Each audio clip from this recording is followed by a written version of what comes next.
Zenimax are trying to fix the lag in Cyrodiil. Again? Hey, it's Dan, and welcome to Unified Gaming. So in this one, we're going to be talking about the Vengeance campaign part 3. This is a test where they have limited the skills, the sets, etc, etc, to check does the game lag with reduced calculations. The TLDR is that performance was significantly better in this test, where I was in fights of 100 to 200 people and was not lagging. It was incredible. There are loads of streams on my channel, you can check this out. Honestly, it's some of the best Cyrodiil performance I've had to date. There were, however, areas that needed refinement, and it was really worth stressing at that time that that test was focusing on performance, so lag, not on class balance, not on fun and so on. To give people a bit of background, if you haven't seen that test, it was only on PCNA and PCEU. I play on PCEU myself. And with that, every person had a flat set of stats. So it was about 70,000 health, which seems obscene, 30k magicka and stamina, about 2k regens, and about 16k armor. It was a flat set of stats. It's kind of what you had regardless of class. You could then mix and match your class skills with no morphs, and that was it. There was no weapon skill lines, there was no guild skill lines, so there was a lot less choice. There was no sets, there was no Munderstone, no foods. With all of that in mind, it made the build creation very quick, but also very simple and a bit dull in all honesty. With that said, they have listened to the feedback and now they're going to add in significantly more skills, weapon skills in particular, with all of the different options.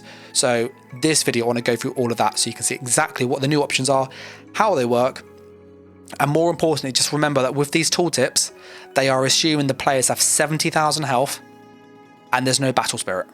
So what that means is that if you got a 10,000 heal on a tooltip, you get a 10,000 heal in PvP. If it's a 20,000 heal, you get a 20,000 heal. It's not reduced. Same with damage. If it's a 20,000 ultimate, it's a 20,000 hit. It's not going to be 10,000 because of how it scales and so on. So just do factor that these numbers look quite high, but they're not as bad as they actually seem. It felt very similar to live. They just didn't have the battle spirit kind of confusion. So hopping on to the forums, I want to just say a massive thanks to Akantanza, I think it's pronounced, in ESO. He posted on the 5th of May. There's a link in the description. But he has gone through painstakingly, I can tell you this takes ages, and he has screenshotted every new skill.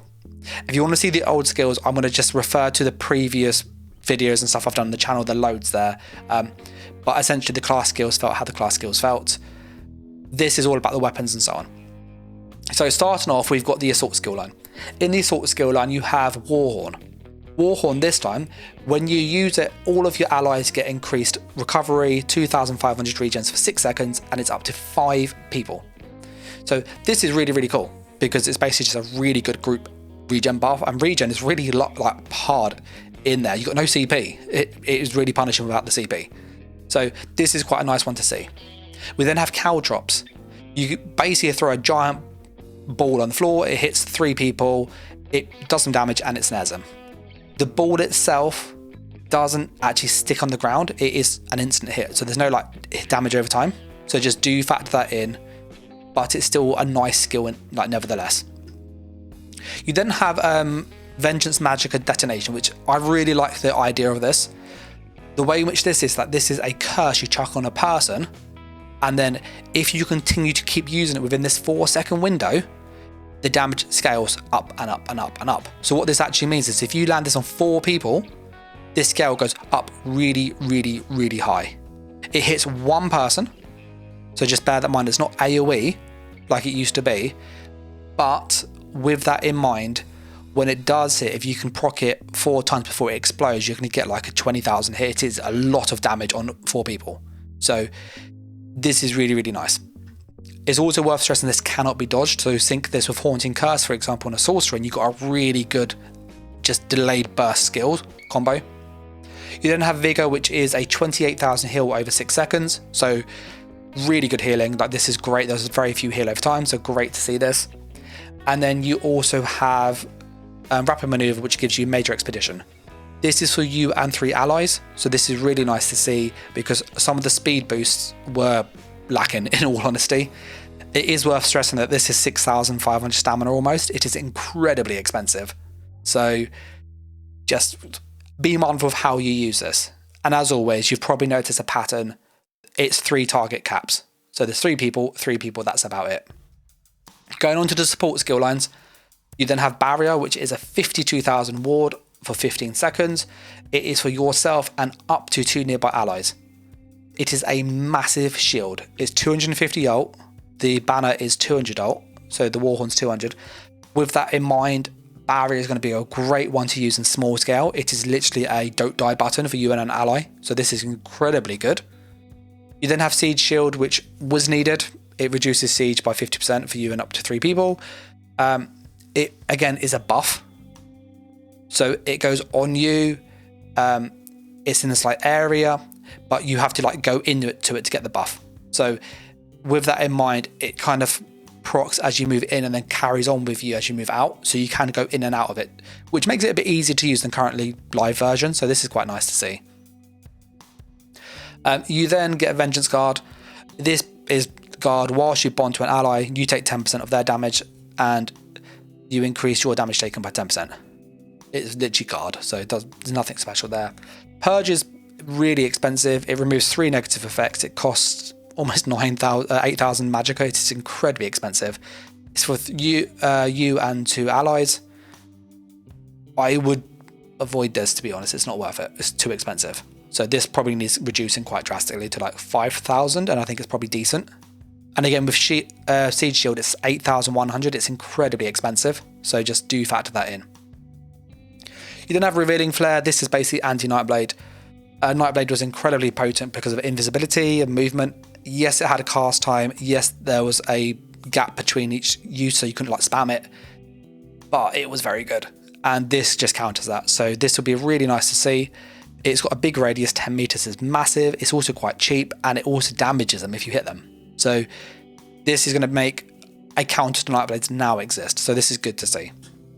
Going on to the weapon skills, you got the 2-hand. So you got Berserk Strike, which is the ultimate. It's 150 ult, so dirt cheap.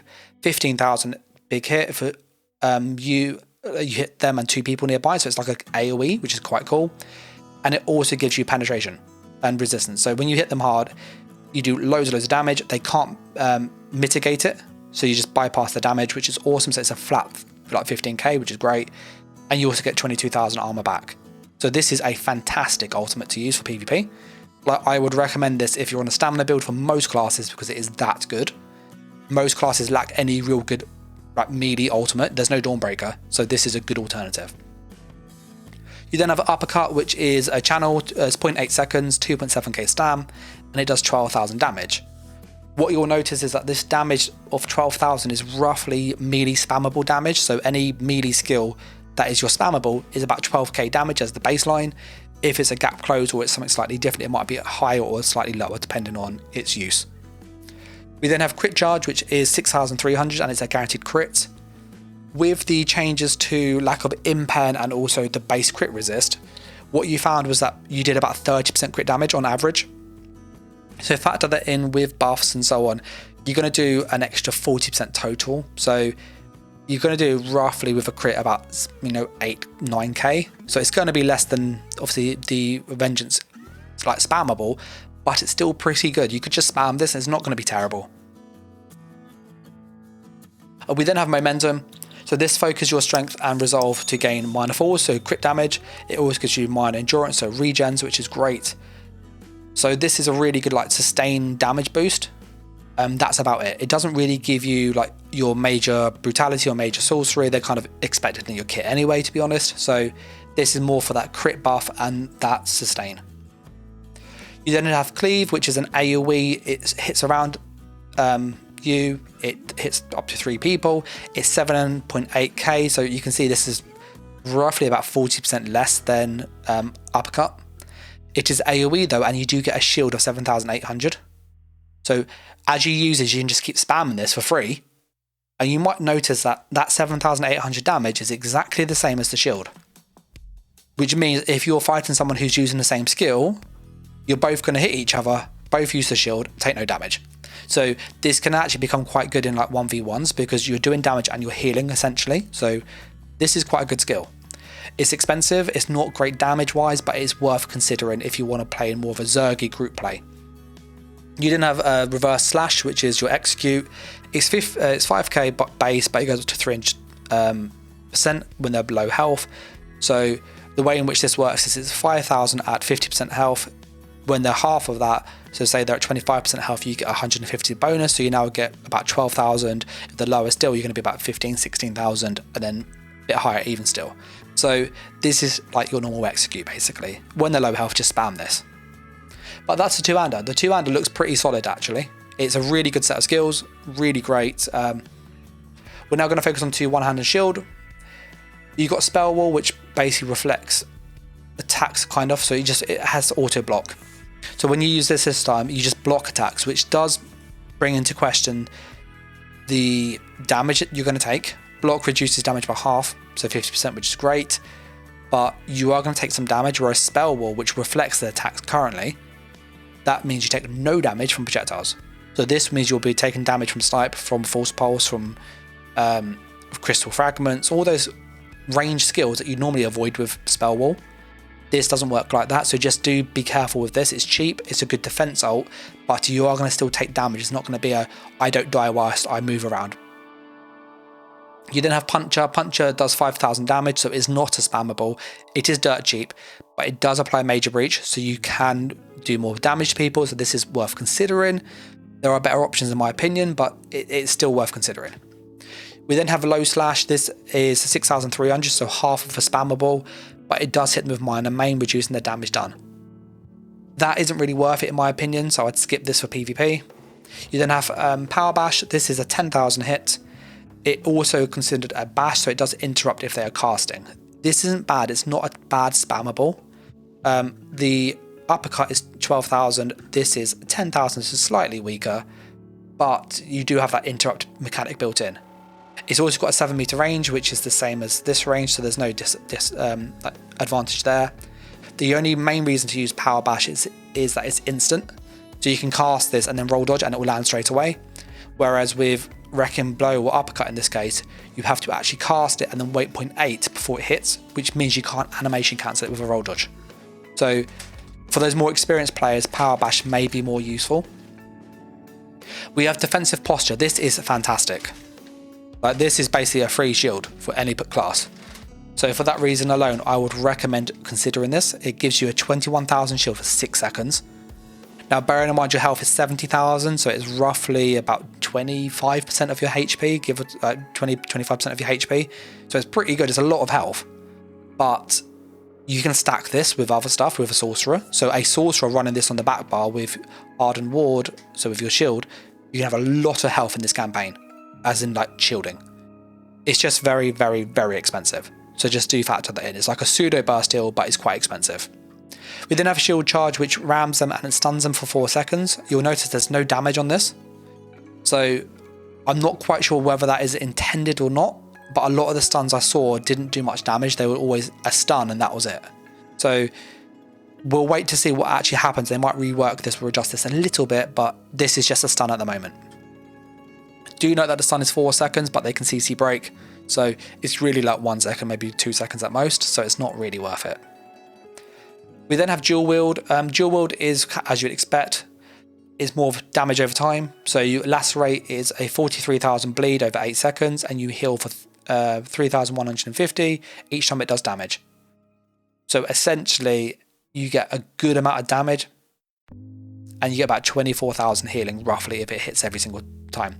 It's also worth stressing that this can hit up to 3 enemies. So if you hit this in a big group, that obviously 24,000 can then be 3 times, so at which point you get like 60k healing over 3 seconds. It's over 8 seconds, sorry, it's a lot of healing. So this is quite a good ult to consider. Just note it's not bursty, so people will be able to heal through this, and healing strong, so do with that as you wish. We then have Flurry, which is 3,000. It does, however, hit 4 times, so 3 lots of 4, you're looking 12,000 damage, and lo and behold, Uppercut is 12,000 damage. It is literally the same DPS as Uppercut. The difference is that if you're using this, you might get 1 or 2 hits and they roll dodge, whereas if you use Uppercut, they just dodge and you get no damage. So this could be more consistent damage wise for a lot of people and is really worth considering. It's just worth noting that you do lose access, say like momentum, which is good, reverse slash, which is good as well. So there are trade-offs if you go down this spammable route. We then have Blade Cloak, which just gives you major evasion, so reduces AoEs by 20%. Very, very strong buff, but with that in mind, there's nothing else with this, so you may not use this. We then have Hidden Blade, which is just under spammable, so it's 9,400. But if they are using a ability that can be bash, you can then bash them.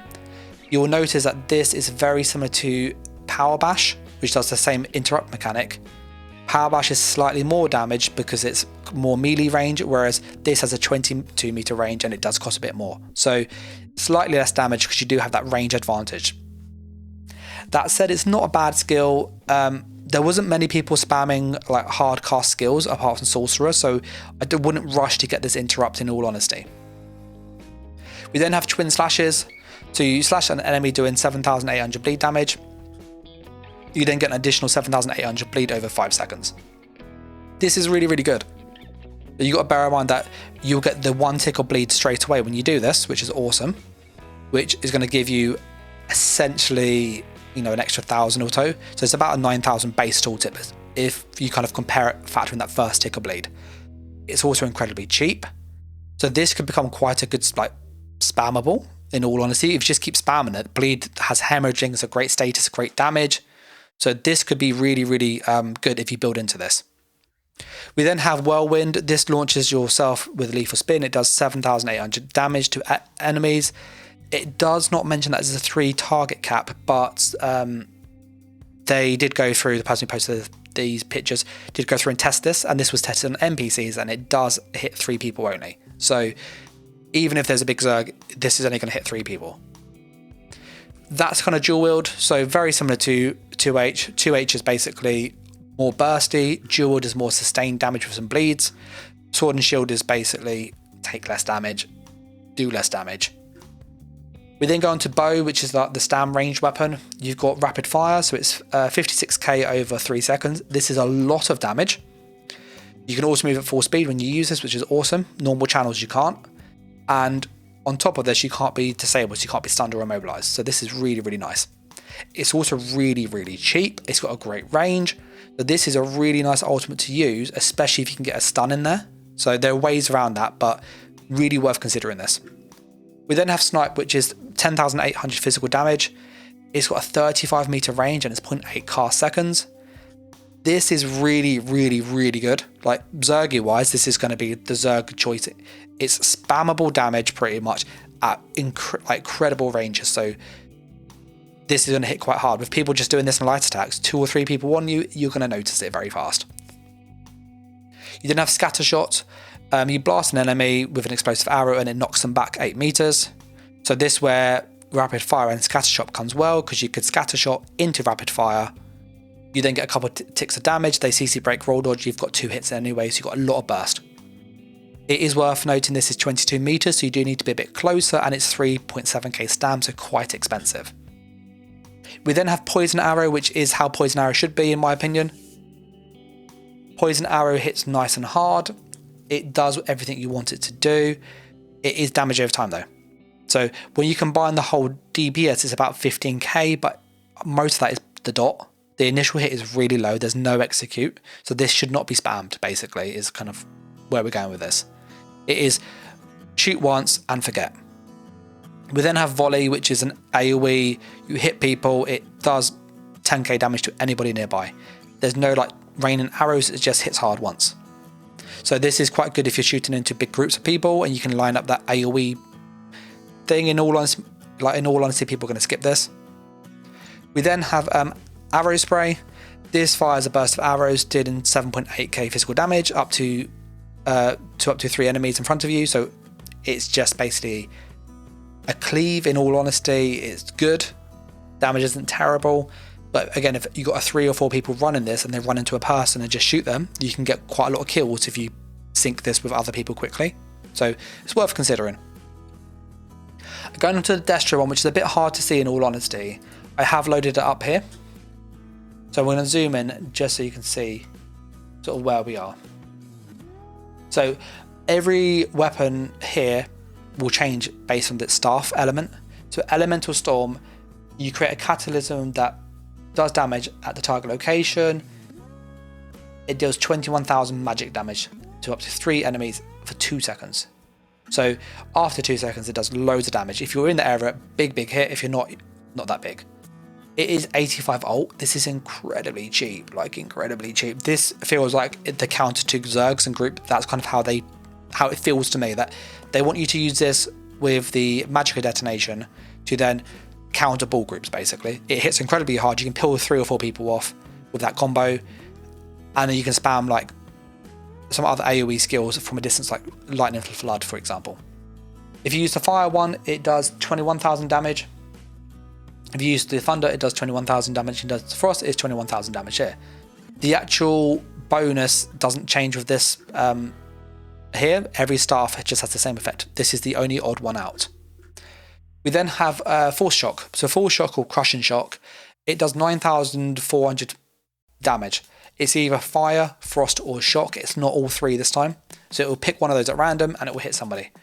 The advantage of this is that you can proc the status effects if you just weave this naturally. So you get some good like burn-in or concussed or, you know, chilled on there. So this is quite good for that.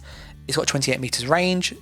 It's not as much spammable damage as Snipe with less range. So just do factor that in. But it's still worth considering if you want like a sorcerer, because you don't have a good range spammable. We then have Wall of Elements. This is incredibly interesting to me. This is 2,900 Magicka, so it's quite expensive. It's almost 3k. It's a carpet in front of you like it is on live, and it lasts 5 seconds. When you slam this down, you deal 15,000 damage up to 3 enemies in front of you over 5 seconds. What's nice is that you can just spam this. Because of that 3 target cap, you can just layer it on loads of people. So this is quite good because there wasn't many good damage over time effects to counter like groups and Zergs and healing. So this is one way to try and do that. You have Wall of Fire, which does increase the damage to 17,000, so a little bit more. You have Wall of Storms, which sets people off balance. If they're off balance, you can medium attack and stun them, or heavy attack and stun them, so that's quite a good way to get a free stun. And if it's Frost, it does snare them by 30%. And for me, the Frost is where it's at. That 30% snare is really strong, really potent. So for me personally, if I'm playing against outnumbered groups, Wall of Frost could be really advantageous because it can really slow down the other person, give me a massive advantage, or the other 3 people in this case, and does a bit of damage. It's a really good skill. I kind of wish this was like this on live because it is that good. We then have Destructive Touch, and this is fantastic. Like, if you're playing Magicka, I'll argue this might be the best spammable that you're going to use. It does 4,700 magic damage when you hit them, so not huge, and it does a 12,000 dot over 6 seconds. So the base is pretty like mid. If you use a Fire Staff, it does increase the dot to 17,000 over 6 seconds, so it's a really good damage over time. If you use a Shock one, it increases the skill a little bit, converting some of the damage into initial damage. So you do 4,700 shock damage up front and 12,000 shock damage over 6 seconds. So it's kind of the middle ground between the base skill and the fire one. The Frost one though is where I think it's really potent. Dealing damage with a Frost Staff means that it becomes a spammable, doing 8,500 damage instantly for 1,600 Magicka. This is dirt cheap. If you compare this 8,500 to 9,400, there's not a lot in there. You're only looking at literally 1,000 damage. But you have this bonus effect. It does an additional 8,500 frost damage over 6 seconds. This is roughly about 1,200 damage, which means one tick of this is 1,200 plus 8,500, which is now 9,700. This is going to be more damage per second with just one cast of this than one cast of Full Shock. This is also significantly cheaper. So my advice would be that use a Frost Staff, because this is significantly cheaper and more damage than the actual spammable. It's like, yeah. So the only downside is you only get this one element, whereas you do get obviously this element here. You get like burn-in as well and those other status effects. We then have weakness to elements, which applies Major Breach. It reduces people armor, so you just do more damage. Remember that 6,000 armor is roughly about 10% damage boost, so it's quite large in all honesty. And then we have Impulse, which is an AoE around you, so not the one at a distance, it is around the player when you cast it. It does 8,000 damage almost for up to 3 enemies. If you're using a Fire Staff, it does 6,300 instant and another 3,000 over 2 seconds. If you use a shock staff, it's 6,300 instantly, and each enemy has a 33% chance to take 11,000 shock damage. So you either hit for 6k, you hit for 11k. It's a bit of like crystal frag mechanic where it's either really good or it's really bad. I wouldn't use this, it's not reliable. And then the frost impulse, it hits people, it also gives you minor protection. So this here is just a good way to get minor protection, reducing your damage. It hits you and allies, it's good. So this is worth considering. But spammable wise and just this skill line, Frost Touch is going to be the way to build if you're a sorcerer or any range mag caster build. This is really good. Full Shock is decent, and Elemental Storm is fantastic if you can land this with a stun. You just need to make sure you have a stun in your class kit. We're then going to go on to the Restoration and then the Assault. So the Restoration, you then have Panacea. It is a 15,000 health for you and allies. It's really, really good. It's just a massive burst heal. You then have Ground Healing. It restores up to 23,000 health over 5 seconds for 3 people, so it's pretty decent. You cast down people walking, they get the healing, they leave, it's good. We then have Blessing and Protection. This is a burst heal, it's an 11,000 burst heal for, again, you and up to 3 allies. You have Full Siphon. This applies minor lifesteal to enemies, which means when people hit them, they get 600 health back straight away. Because they remove Battle Spirit, this is actually quite decent. If you're using this with like a dot, for example, that ally is now getting 600 health every second. So 10 seconds in a fight, that's 6,000 health. And this lasts 20 seconds. So this could be really, really good for just group play. You pick one person, somebody chuck some dots on them. They've got loads of passive healing. Regeneration is 25,000 health over 6 seconds. So the same as Vigor. It's either you or an ally. So just do factor that in. That when you use this, it might be on you. It might be on an ally.